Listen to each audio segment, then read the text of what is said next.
Navigating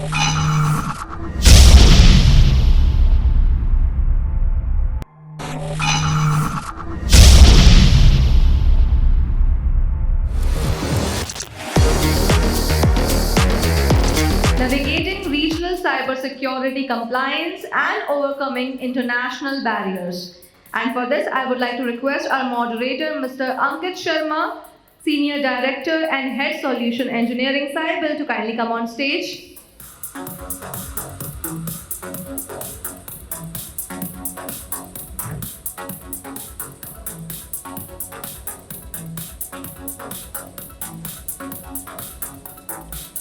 Inviting our panelists on stage, requesting Mrs. Anjana Sinha, Chairman, AP Road Safety Authority and Additional Charge of Director General, Special Protection Force, to please come on stage. Ladies and gentlemen, can we have a huge round of applause for our panelists? Now requesting Mr. M. Shashikumar, Executive Director, CDEC, to kindly come on stage, please. Requesting Mr. Kuldeep Singh, Alternate CISO and Deputy General Manager, IT Security, NTPC Limited, to kindly come on stage. From behind, everyone, please, a huge round of applause.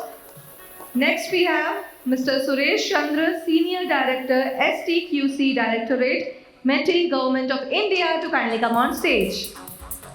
Everyone, please. Last but not the least, requesting Mr. Vivek Pathak, Additional General Manager, IT, Bharat Heavy Electricals Limited, to please come on stage.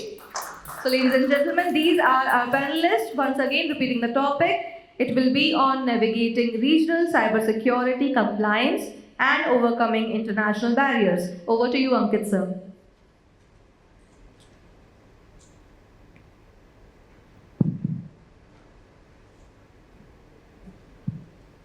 Thank you. First of all, feeling great, sitting with the great minds of our country, right?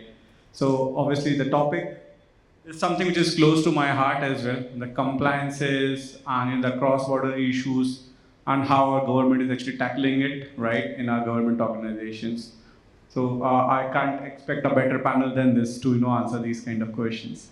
So whenever, we think about any kind of compliance or regulation right now in India, the first thing that comes up in our mind is the upcoming data privacy bill, right? So my first question to Anjana ma'am is that, ma'am, with it's been so long since we are hearing that the new data protection bill is actually going to come up, right? There are a lot of regulations, compliances over there, right? So what do you feel like? How is it going to shape up the privacy and the security hygiene in the country, in the government sector, and what do you feel like how should the enforcement should work like?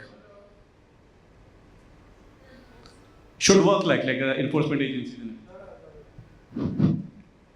Okay, so DP 23. That's when the draft came up. I've read it many months ago, maybe a year ago. But what I remember of it is, basically, it is setting up a protocol for data security and data governance. So it is meant to ensure that personal data is protected, because in the past there have been several very, very damaging instances of data being breached, personal data being breached, and then given to bad actors, criminals, and who have kind of put a lot of countries, including ours and some of our government agencies, to huge embarrassment. So it is meant for data protection and data security, and laying certain standardized protocols for all those who will be custodians of data, and also providing regulations for repositories of data like cloud and other data centers where people will be storing all kinds of data, but particularly personal data. So that is what the Act is all about. And I think what I remember of that Act is that they are making a few exceptions giving a few exceptions to some of the agencies. So that might sort of kick up a bit of a storm in the teacup, as it were, to when it comes for the purposes of debating in the parliament and even otherwise, because all such, like we had the Right to Information Act, and when the act was legislated, there was a lot of public debate. So similar kind of exception, I think, have been proposed in this DPDP 23 too, and that could lead to a little bit of a debate in the public. But right now it hasn't been legislated, so we'll still have to see what is coming up. Exactly. So, in fact, so they have kept certain government agencies to the nature of their work, right? Completely out of the scope from that particular bill. They have proposed some exceptions. Yeah. And rightfully so. Those exceptions will happen because at the helm of privacy, we cannot compromise on national security, right? Exactly. And national security and national interest is always, always should override data security and personal privacy. So, but what I'm trying to say that since it's still at a legislative state, it could lead to a lot of public debate, Yeah. which one should be prepared for. Yeah. So, Kuldeep sir, would also like to know your views, your personal views, obviously, right, on this particular topic. Certain organizations are completely kept out of scope of this bill, right? What do you think about it?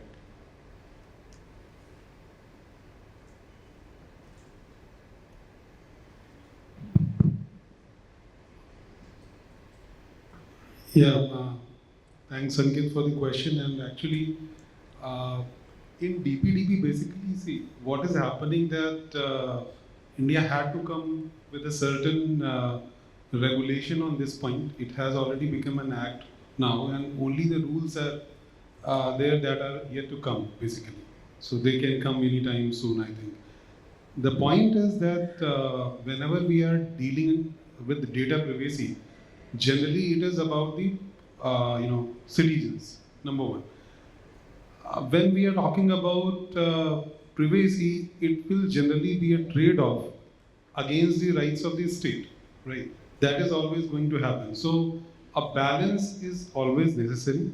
In this case, what has been there that there is a particular provision specifically, to be precise, it is Article 17.2, right, of the DPDPA 2023, where it is mentioning that almost all of the act will not be applicable in certain circumstances, and that includes at least 5-6 parameters, which are including public order, right, defense, national security, all those things. The thing is that, in my, again, very personal opinion, the thing is that there are 4 or 5 things that we always should keep in mind and that are being kept in mind in other legislations. So let's talk about GDPR. There also, they are having some exceptions. It has to be there, as ma'am was saying. But the thing is that how targeted it is. That is one. Then the thing is, if there is any kind of oversight that is there, a kind of parliamentary oversight, kind of power for judicial review of those kind of exceptions that are being taken, if there is some body who is going to decide whether it is actually, the exceptions are not going overboard, right? Because ultimately the point of putting the whole act was that the private data of the person should be secured and it should remain private. But you go about, when the data privacy was started being talked about, it was against the state itself. That's where the problem came, and we had the nations started talking about data privacy. So that has to be kept in mind, and in that sense, I would say the DPDPA, we should be having a stronger body if these exceptions are to be kept there all the time. Ultimately, yes, the balance between citizens' privacy and national security, that is a fine line that we have to treat. Definitely. So obviously, when we talk about privacy, everything revolves around the purpose. Why are you collecting this data, right? And you should collect that data, which is actually required for you to do the task for which you are collecting it, right? But all these things actually come up, if you provide a proper education or proper, training since starting to obviously to all the employees, citizens, and everyone, right? So my question to Sasi Kumar sir is that, sir, what do you feel like how government agencies are actually fostering the culture of cybersecurity awareness? What kind of activities that we are doing, and how can we, what kind of changes we can see in the future? Thank you for the opportunity and the question. So I think when it comes to compliance or awareness, the one key factor is that cybersecurity is no longer restricted to a few people in an office or in a profession, but right from 80-year-old grandmothers to 3-year-old kids, everybody is exposed to technology. And therefore, I mean, whatever, whether it is a fair payment or you got a restaurant bill to everything is now on technology basis. So when you look at, and there is also another segment which is for example, the different types of inclusion. Okay, the accessibility problem, the blind people, who are otherwise have disadvantaged sections. So there is a big space which we normally don't attend to when you're doing awareness programs and building that culture. So I think one aspect is to be very, very, very inclusive, because you can't now leave out anybody from the security issue, because it's there for everybody that goes into that. The second aspect that I'm also concerned is that if you, so if people like us, we can go and attend a 2-day program or a 1-week program and get educated how to do things, what I should not do, etc. But what do you do with this billion plus population? Are you going to take them to classroom and do educate them? So you need something that is immersive, something that reaches out to them. Like, the same problem with environment and pollution and all that. So somewhere we will need the mechanisms which reach out to them where they are. For example, language barriers. We need these messages to go to them in the language that they are comfortable with, and in ways that they will understand and relate to it. So, you can go and put a message saying don't share OTP, but they may not even register to a lot of people. OTP is a very specialized concern. So I think when it comes to awareness building and education, the challenge is much bigger, and we will need to look at out of the way, out of the box thinking to do whatever. Yes, of course, a 6-month training program, 1-week program, awareness program, management training, all that is yes. Obviously I'm not excluding them, but we need more than that. We need to cover the regional languages. We need to look at reaching out to people through whatever media that is available. And one of the things that I've been very fascinated by is educational games. So, everybody is very excited to play games. But if those games can also kind of get the message that what you're doing wrong, what you're not doing right, maybe that is something that will retain or register as a much better input for them to keep. So, it is important that these training programs, you can do certification, but we need for a larger audience non-formal and immersive, so that it becomes a culture. I think the right word that you use, it is not education now. We want a culture where cybersecurity becomes natural. Like, you don't send your small daughters out into the street in the evening without protection, because you are concerned about their security. And this is the same thing. Don't put your data out into the open without somebody being around, some mechanisms being around. So I think this is a broader concept. We can build it out as an overall culture that we should build in. And when I don't show you my phone, or I don't give you my phone for you to make a call, I am not being possessive. I am actually just trying to simply be secure that my password is not known. So I think this is the broader picture I would like to see when it comes to that. And that means you need programs that spans this entire spread to start with. I think maybe more I'll take it up. Definitely, so you have very beautifully explained it that it should become a part of our culture, right? Like in our childhood, our parents used to say that when you are traveling, don't accept biscuits from the strangers. Similarly, don't log into somebody's laptop. Don't log into, on an open Wi-Fi, or don't share your password with anyone else, right? So it should come up from that, more than a skill, it should become a common sense, right? So I'll come to that point, right, maybe later on, but this is a very good point that you actually have shared with us. So my next question to Mr. Suresh with you is that there is a lot of advancements which are actually happening right now, and in terms of technology. We had a very good discussion on on the role of AI and all those things, right? But what do you feel like with all these new changes? How should our cybersecurity regulations part also evolve, and how should agencies should be made aware? How can they actually manage it properly? What are your views on that?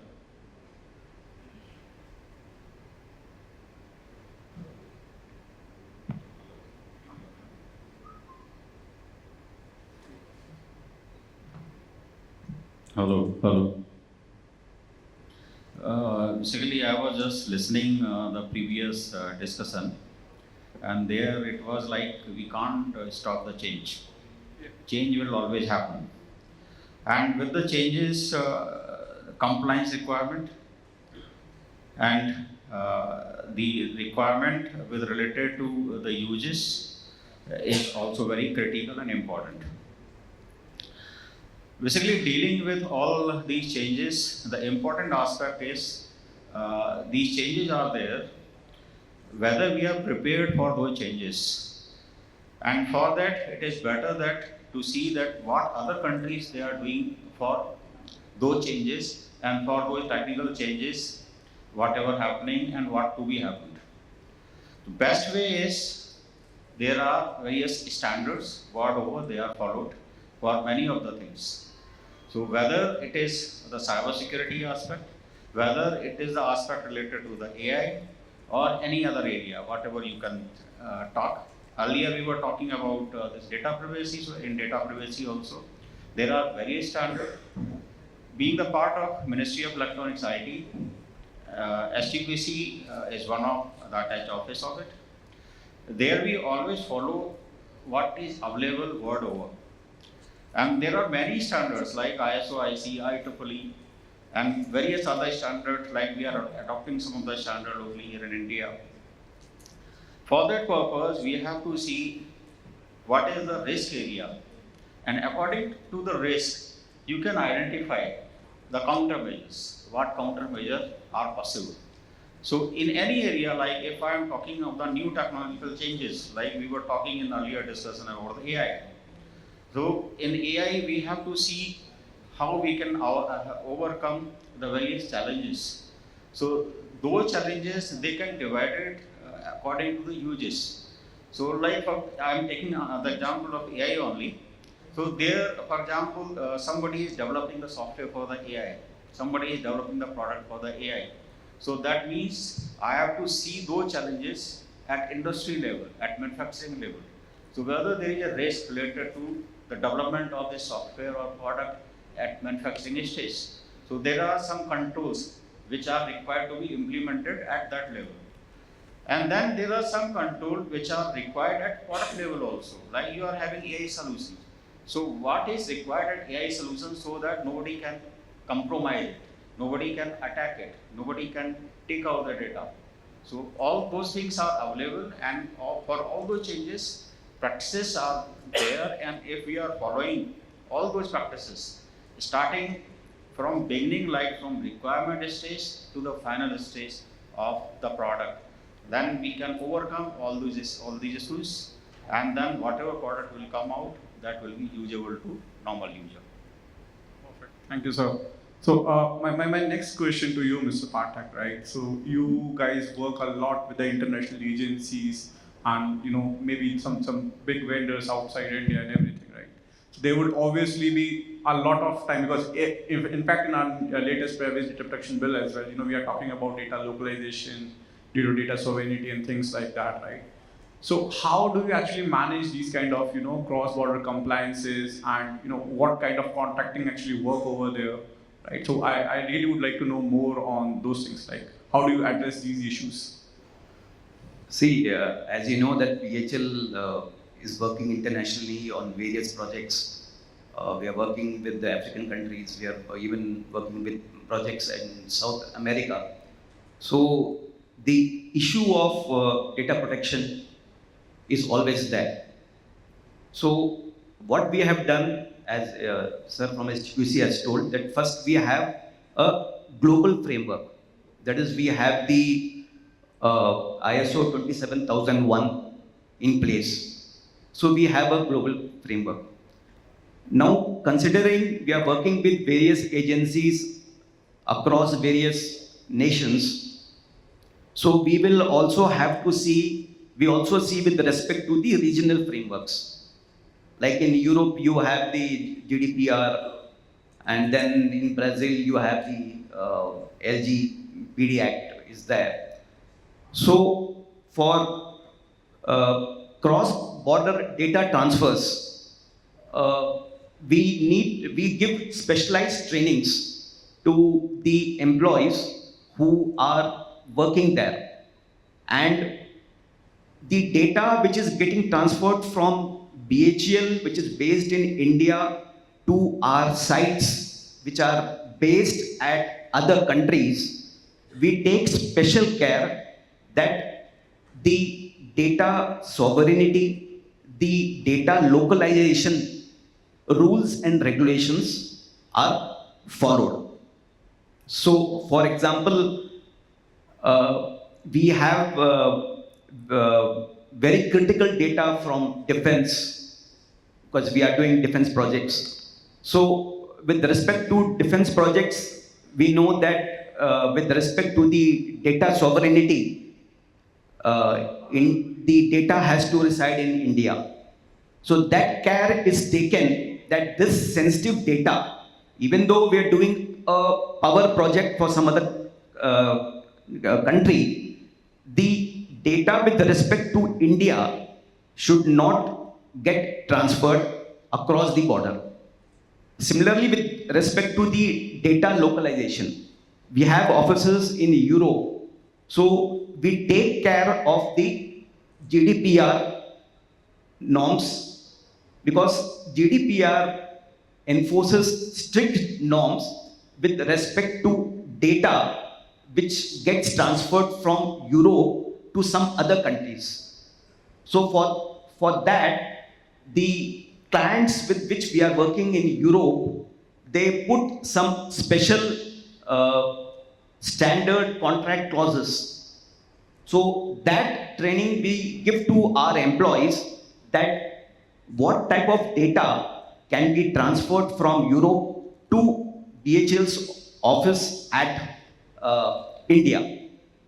So in Crux, we take care of the cross-border data transfer, as I told you, and the data localization and the data sovereignty. And we keep on doing regular assessments on what data is getting transferred, and we give employees the compliance trainings for all the employees who are working in these regions where there are special data protection laws. It is good to know. Like it's something new for me as well, like how it is being managed.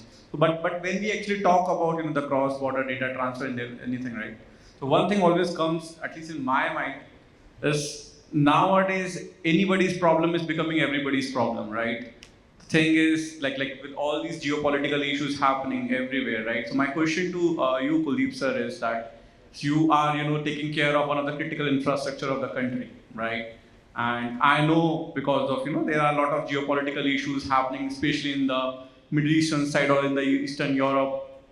And obviously, few people are blaming India that we are not taking the sides of either of these parties, right? And they are, and I personally have seen a lot of targets, a lot of attacks happening on India, right?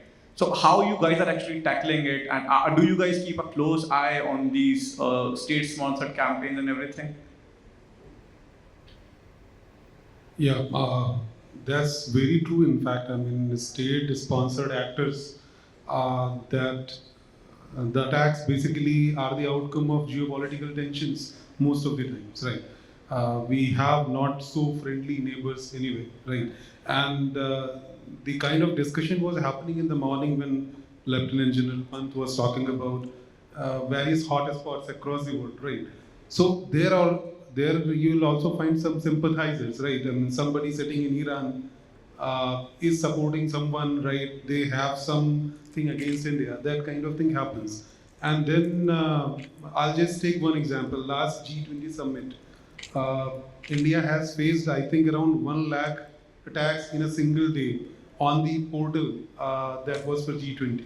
Okay, so this was not related to NTPC specifically, but I am talking that on some particular day, like on 15th August, there is an advisory from various agencies that come to all of these CIIs, including us, that how you are going to take visual, basically how you are going to monitor and detect and respond on immediate basis if there is any attack attempts on the web portals, and in case you are having any OT related infra, that also becomes much more important.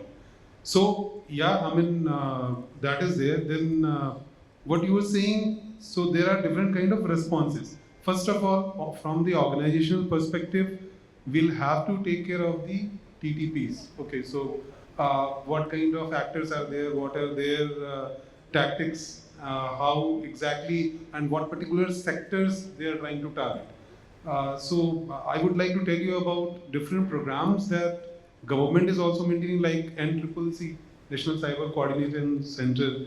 They have already put honeypots in different sectors. We are also having and with several other industries. So that particular data, that those honeypots are basically vulnerable VMs already on which the threat actors will actually latch on to, and considering that these are actual this is actual infra that is being hosted by the industry, they will try to attack it, right? But in the back end, we would actually be generating the data on those threat actors itself, and that data will be shared across the industry. That is one. Now, honeypots or disruption solutions are being put up by us also. I mean, there are various solutions from the companies as well. That is also being done. Other than that, threat feeds, I mean, you are also doing this, right? But there are threat feeds from several vendors that are coming. NCI, PC, and certain, they are continuously sharing the data on different IOCs. Those are also being monitored, and we are also, watching. There are watch lists so that we can see if there is anything that is going to any kind of CNC servers, any kind of communication that is happening. So all that is done there. There are 2-3 things other than that also from government side, I would say, because you talked about geopolitics. That's why I'm saying. So you must have heard about land border sharing agreements. So if some vendor is applying for a tender in GEM portal, they'll have to put a certification that if they are from the neighboring countries, because so they have to be registered with a certain body, DPI, I think, TT, right? That is the body, and they have to mention, so that way we can have, there can be some snooping, right? There can be, we are talking about CCTVs right now. We are talking about Chinese presence, how they can actually get onto, I mean, they can basically exploit the vulnerabilities in the CCTV cameras, and they can directly look at those cameras which are installed across the critical installations, as well as they are being used by law enforcement agencies and such cases. So there was some kind of directive that has come, right? That how industry should respond. What I can expect from the government, probably, that there should be very clear guidelines on this. And then there is a trusted source component against the supply chain risk that we have seen. We were talking about the Lebanon attacks. Ultimately, whether it was through cybersecurity means specifically, or it was through some kind of detonation that was done through explosives, by putting up explosives, that is still to be seen. It's still under investigation, I would say. But the thing is that it is at least understood that the manufacturing was done somewhere, something was put there, and that is what the supply chain risk is, right? It is not strictly cybersecurity, it can be anything. The point is that for that, trusted source scheme is also there.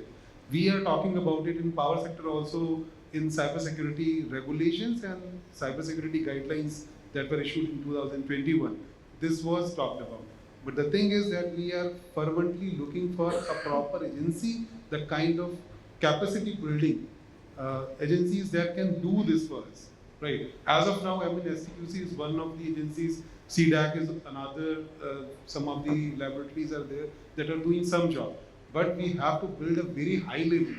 Because in, for example, in NTPC, right, you are building a plant, there are thousands, no, lakhs of moving parts, right? They are being built somewhere. Trusting a source, for that, you have to have capability to say that there are no problems, right? Okay. Okay. So, Sure. Yeah. So thank you, Kuldeep sir, for this. So Suresh sir, my next question to you is that Kuldeep sir discussed about a very important thing, that managing the supply chain risk and all those things. So how government is actually tackling with a lot of these issues, right? Because we are also at the government level, we're working with a lot of foreign vendors, right? So how is the compliance procedure happening over there? Supply chain security, as mentioned by my colleague, is a very critical issue. And in STQC, we are already working on that. Since last 1 year, we are working in a smart city, and their supply chain security is one of the evaluation parameter. So there are 100 smart cities to be evaluated, and there, as on date, we have evaluated on around 50 smart cities. And in all those 50 smart cities, the cyber security is a critical factor, and this is the gap. It is not having the compliance.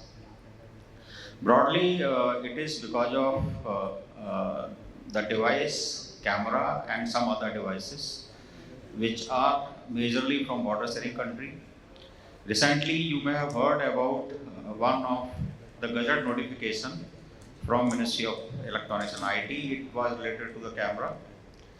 And in that gadget notification, you may have seen it is divided in two parts. One is PPO for government procurement. The certification is mandatory by STQC. And another is CRO for normal public. So it will be 2 BIS. And there, as per the essential requirement mentioned in that gadget, compliance and certification of those camera is mandatory. And there we have certified some of the vendors, some of the manufacturers, according to that essential requirement document. Besides that, there is a requirement of supply chain security, not only specific to the product, it is specific to basically the manufacturer. The manufacturer who is manufacturing the product in India. So you have to see whether he is following the secure practices while manufacturing that product, number one. Number two, while manufacturing that product within the country, there is a requirement and need of various components. And those components, not necessarily they are available locally here in India. And he have to procure those components from some outside agencies. And those agencies may be out of India, they may be anywhere. So you have to see whether that component which is traveling from some other country to this factory which is established here locally here in India, whether it is transferred securely without any counterfeiting. So in many of the product, what is happening, the product which is supplied from that source, that was the right product, but when it is delivered to the destination, it was something else, or it is counterfeited. So in that scheme, STPC has already launched that scheme related to the supply chain security, and it is based upon, again, on international standards. So there is a standard for supply chain security, it is ISO/IEC 20243. So we are following that. Recently, we worked on data center certification also. And there we have identified various attitudes to be looked up in data center certification. And there also we are thinking to add this component, supply chain, and now we have to see how much we can include there. But certainly we will be looking that aspect in data center also. Perfect. Thank you, sir, for that. So, quickly, my next question to Sasikumar sir, right? That the biggest, issue, or every time, when we discuss with the cybersecurity professional, those at least are at a senior level, right? It is a private sector, government sector. They always say about one thing: there's a lot of skill gap, right, in the market.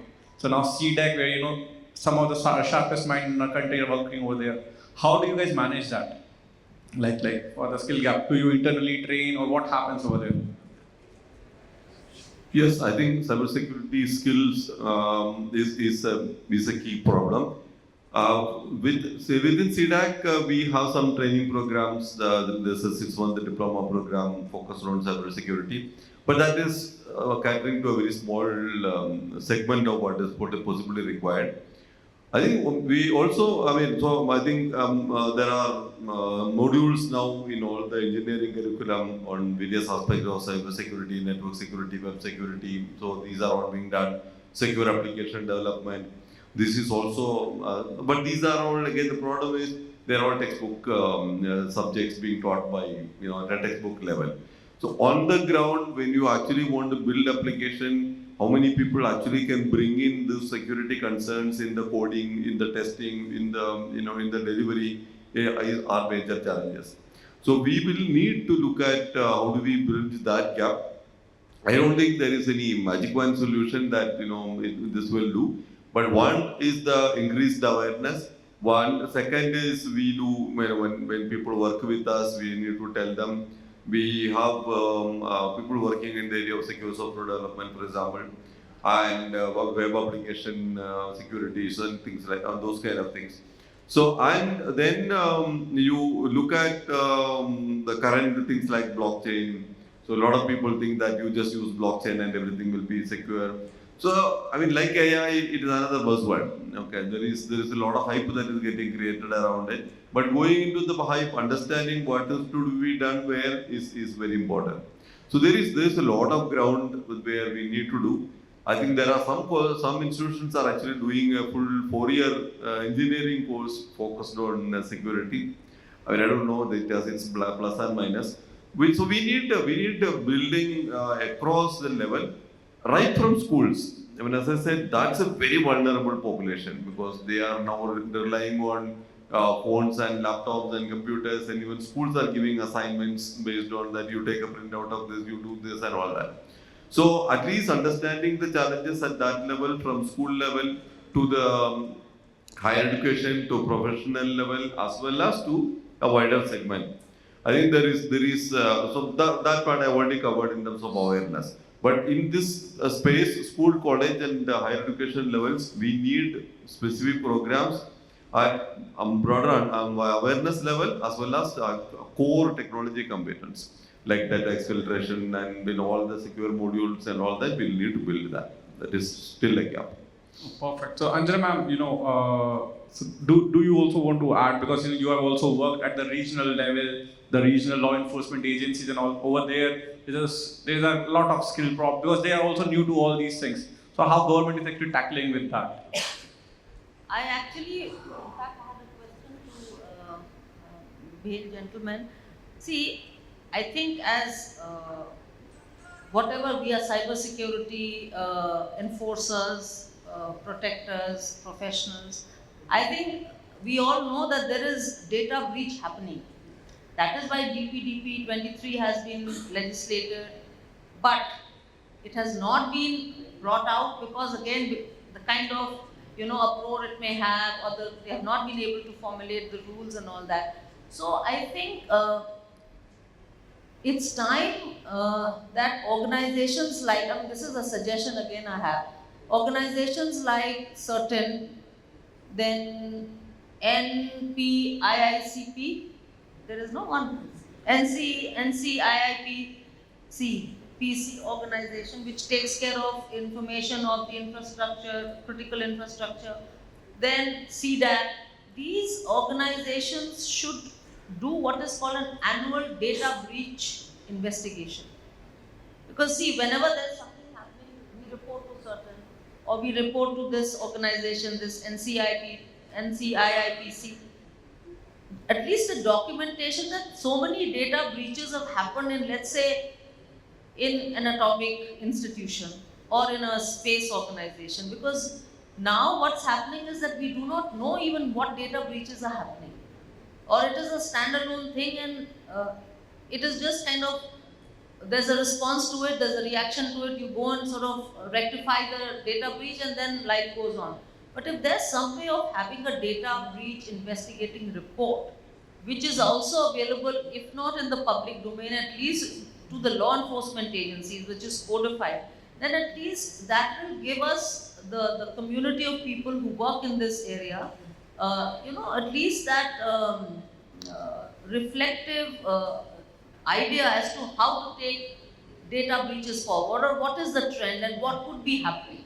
So I think that is something which, the audience here and all of us who are in this business can think of. I think just one point. I mean, in DPDPA there is a data protection board. So that body, as soon as this is operationalized, DPDPA, that body would have exactly the things, the responsibilities that you were asking. But it has not happened since the past 1 year, no? No, I mean, see, the act is already passed, right? On paper. No, not on paper. I mean, it has not a been presidential notified. assent. The notification hasn't come. Cabinet notification was already there. No, Now. it has not Only been the rules certified. have to come, which are part of the act, that these rules have to be notified by the government. So Yeah. the notification which needs to go to the last level hasn't happened. So it is just an act of parliament right now. Yeah. Technically, it's really not a full-fledged operational act. And it is not happening because of these questions which are still being sort of fleshed out and being sort of, discussed between the various ministries. Yeah. Oh, so Just to add to your point, you talked about certain and NCIAPC. In BHL, we get mock drills done by certain. We have empaneled certain and we expose our servers, we give them the rights and then they do the mock drills and let us know the gaps which have to be filled in, what are the vulnerabilities, what are the loopholes, what boards are open. So that can be done, what BHL is doing. Secondly, NCIIPC, which deals with security of critical infrastructure, they give us regular alerts about what is happening in the world in the critical infrastructure space, what they give the alerts from the world, and that alerts comes to our central SOC, and then they validate it with the logs which are being sent to the SOC from various servers from the BHL units. So NCIIPC and certain, you can use their services for these issues. okay. So, Patak sir, this brings me to my last question to you, right? Since you are working with a lot of, international regulations, compliances and everything, do you feel that still there is something missing in India? Like our entire BFSI is being governed by RBI, SEBI, IRDM, multiple things are there, right? Maybe there are regulations for the telecom authorities, but for the government sector or the critical infrastructure who are actually dealing with the critical data of citizens maybe, or some critical kind of infrastructure, should there be a central regulation or a central compliance kind of a thing where every organization has to give their compliance sheet to the government? Is it happening globally anywhere? No, actually, you have asked me a very big question, but with my experience, what I feel is that we have the various global frameworks in place. Yeah. We have the ISO 27001, as you know, we have the NIST framework, we have the other frameworks in US also. So these are specific regulatory compliances which have to be, which are the global standards. Similarly, we have the regional compliance standards also, like the GDPR is there. We have something in China, and in Russia also for data localization and for their sovereignty also they have their own laws. What I find missing is that some before that, I want to say I heard our respected Prime Minister's speech in United Nations last week. He also came up with this very valid point that we need to have a uniform global regulatory agency which should help all the nations. Exactly. So this is the point what Modi ji made last week, and this is what I also want to reiterate, that the various global agencies like UN or Interpol and you have the other agencies, they can come together and they can form a global compliance framework which can be used by all the nations.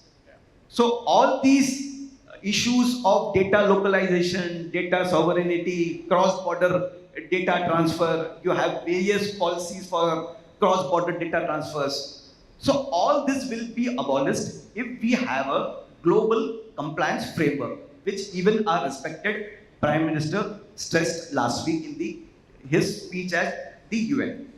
Exactly, I think that is the requirement globally. So, UK has safe harbor with the US, right?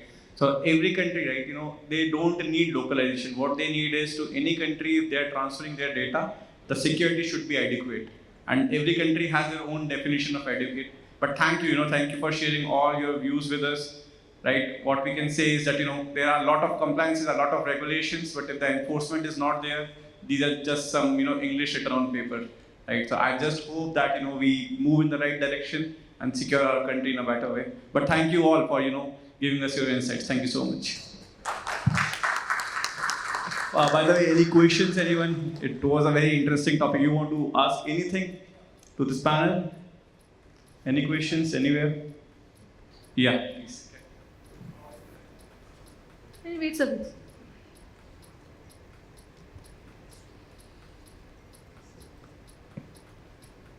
Okay, so in this panel discussion, we have got one question. Sir, please. Just a basic query, since cybersecurity. So thank you very much for this very insights that such a esteemed panel is giving. Just two queries. When it comes to cybersecurity, we think about CISO. That role always comes to the mind because he or she is ultimately accountable for anything, any issue in security that happens. So actually, I've heard that there are two terms. CISO is where normally we are seeing now. Everybody is writing CISO. But there is one more role like CSO, like Chief Information Security Officer is what is generally we see in conferences out there. But in my earlier organization in Tata, so there we had Chief Security Officer. So that's a very basic question, like is there any difference between these two terminologies? That is one thing. And second thing is, in my current organization, the CISO is reporting to CTO, Chief Technology Officer. And in previous organization in Tata, it was COO, Chief Operating Officer, who reports to the CEO. So ideally in organizations, what is the standard like? Whether it's the segregation of duties issue, if it comes in between. So CISO should ideally report to whom? Like in a standard ideal scenario. These two questions about CISO only. In panel, anybody wants to answer him? Or yeah. Let the CISO answer, yeah. So,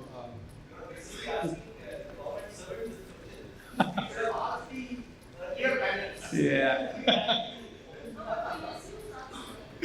yeah. Yes, definitely. So, thanks for the question, by the way. I mean, very nicely put. First part of the question, like CSO and CISO, you can also put in DPO. Right now, we were talking about DPO, so data protection offices that this act mandates, and there are, I mean, in many organizations, you'll find CISOs also acting as DPOs, right? That is also there. So the thing is that CSO that you were saying, generally not seen too much, but the responsibility will be a slightly more. Basically, it will, I mean, some other functions will also be reporting to them in general. That is the minor difference, I would say. The second part is really interesting. Why? Because people are still not aligned onto whom a CISO should report. There are 2-3 standards. One thing is that the CISO function should report into the risk function because generally it is part of the risk. So they report to CRO, Chief Risk Officer, right? Now this Chief Risk Officer can be a position in private organization. In government organization, there may be some director who is having that function. So many times you will find corporate planning is a group which is actually managing the entire enterprise resource management system. So CISO can report to that, but you'll find in many places it will report to head of the IT. That may be COO or CIO, Chief Information Officer, if that exists. And CTO, if CIO is not there, CTO is generally there. So that is the case there. But ideally, if you ask me, the security function to remain its, to have its independence, right, with any other function, it should directly report to the board. That is how it should happen. Because unless that happens, CISO cannot perform independently. CISO is a function which can actually be seen as an obstacle most of the times. But generally, what they should do, they should act as an enabler and they should be part of every project so that security by design, security from start, security by default, all those things are being taken care during that stage. Thank you. So, yeah. Just a mild addition, only just a short one. So I think this the last part is essentially what happened because if CISO goes down in the hierarchy, he will have very limited ability to take up serious action. Particularly some problem is reported and all that, he needs the highest attention. So we generally have taken that CISO should report to the topmost entity, their CEO or MD or whatever it is. And usually is also maybe added to the board so that there is an independent way to reach out to the board in case if required. Because security risk is critical and something happens, he needs independence. And usually you also don't want him to have any other major responsibility because bias should not come because it happened in my division, so I'm not going to report it. So these issues, I think a lot of these are coming out of that. And I think the CXO, the X being A to Z, you can do all of them, is because as we are identifying more and more the specific issues like Chief Information Officer, Chief Risk Officer, Chief Operating Officer, Technology Officer, we are finding these kind of aspects coming up with more criticality and very high specialization. Like CIO is not just a management function. There is a lot of IT stuff that you will need to know. So therefore, these things are getting graded, but I'm sure somewhere along, CIO can also be CRO can also be, but that is okay. I don't think the distinction needs to be imposed that seriously. Yeah, thank you. So yeah, just one thing that your first question, a CSO also has the element of physical security under him. See, information security they don't deal with the physical threats, physical security, and all those things, right? So that is something which they have to deal with. And obviously, mostly in the organizations where they are highly regulated, right? They don't have the security function under IT because it's a segregation. They are actually evaluating them. They can't be a part of that team only, right? It's a SOD kind of a thing. So your earlier organization where security was reporting to COO, that was obviously a right way to go about, and I think it's a MNC. Right? It's MNC, right? So yeah. So over here we have a habit to delegate additional role to somebody to become a CISO. Right? So that is a thing. But yeah, thank you for this question. And guys, if you have any questions, you can always reach out to the panelists. Okay? Thank you so much. Thank you so much, sir.